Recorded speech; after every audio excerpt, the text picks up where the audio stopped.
I'm Michele McGrath. I'm a singer, actress. I work in fashion broadcasting and I'm going to be playing Gretchen in Copperface Jacks the musical this summer.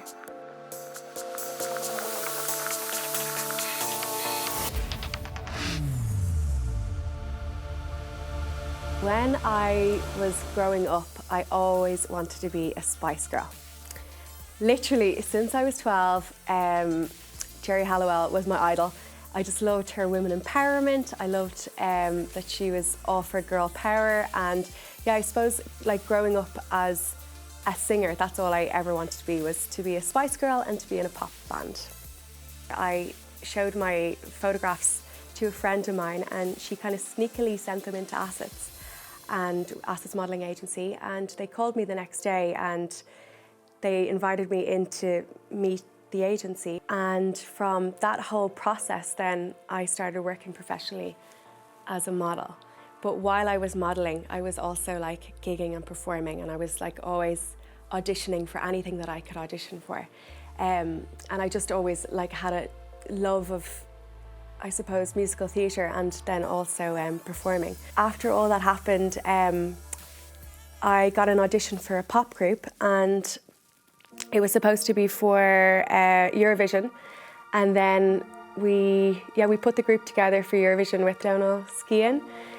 Donal was in the group, and another girl from Cork, Morgan Dean, and a friend from the UK, Lee, and we formed this band, and we had a great couple of years. We were all over the world, basically. We were like recording in Sweden and the UK, and we were in America, and we shot loads of cool pop videos, and yeah, it was short-lived, but it was great fun. We did some cool tours. We toured with the Pussycat Dolls and JLS, and yeah, it was really, really good fun. That came to a close, and I just knew that I wanted to work in TV and also go back to my first love, which is musical theatre. My mum is just amazing. I don't even know where to start with how incredible a lady she is. Growing up, she was a single mom. There's myself and my two older brothers, and she worked literally 6 jobs to provide for us and to make sure that we had everything that we could possibly want growing up, and especially with myself and with all of the classes that I took growing up in acting, singing and dancing. She always made sure that we all had the best. But she's an incredible lady, and I suppose I really got my love for fashion from her. She used to make all her own clothes when she was growing up. She was super stylish. I always said she should have been a fashion designer because she was just anything that you could even think and you said to her she could just make at the drop of a hat. She was, yeah, she's fabulous. Yeah, so that was it. So growing up, I just got my love of style for her, and I think I got my work ethic from her as well. Watching her work so hard when we were kids growing up kind of made me just want to go out there and want to like work so hard. She's the type of woman that is so inspiring to be around and is always like gives me the best advice that I can achieve anything that I want, and you know, just to not have fear and just to go for it. She's just like a superwoman, actually. Yeah, she's like a super mom, and I do talk to her every single day. We've got a lovely relationship, actually. And yeah, for Mother's Day, I'm going to take her off on a surprise day. I won't say what it is in case she watches this, but I'm just going to spend the day with her and pamper her. I think she deserves some self-love. So I think for me, I've always loved fashion since I was a child. My mum she would be very stylish, and she used to make all of her own clothes when she was young. So I kind of used to like dress up in her wardrobe a lot when I was younger, wear her high heels around the house. And then through modelling, actually, through modelling from working with a lot of designers and a lot of brands, I just got a love of fashion, and it was something that, yeah, I just wanted to explore. I never thought that it would be a career for me, but it just has kind of naturally progressed. And I think having the background in studying media studies after college kind of has helped with what I'm doing now, working on Ireland AM. So it all kind of has, everything is like interlinked. Modelling was great for me, and modelling like paid my bills when I was in college, and you know, it was able to pay for my classes that I wanted to take in performing. So for me, modelling was great. But yeah, I suppose sometimes I do wish that I just focused on one aspect and really went for that. But I've been lucky enough that I've had a career that I've been able to do a lot and still be able to pay the bills. So it's good.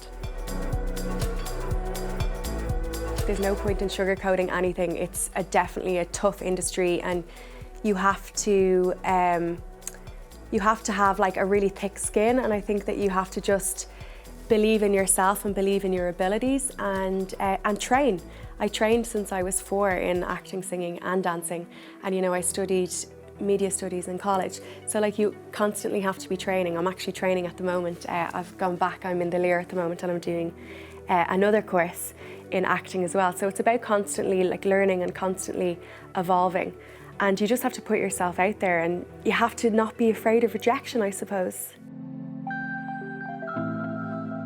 I think that setbacks in life, in every career that you choose, are inevitable, and I think that it's something that you need to get used to, I think, from a young age, and be aware that they can happen and don't let them stop you.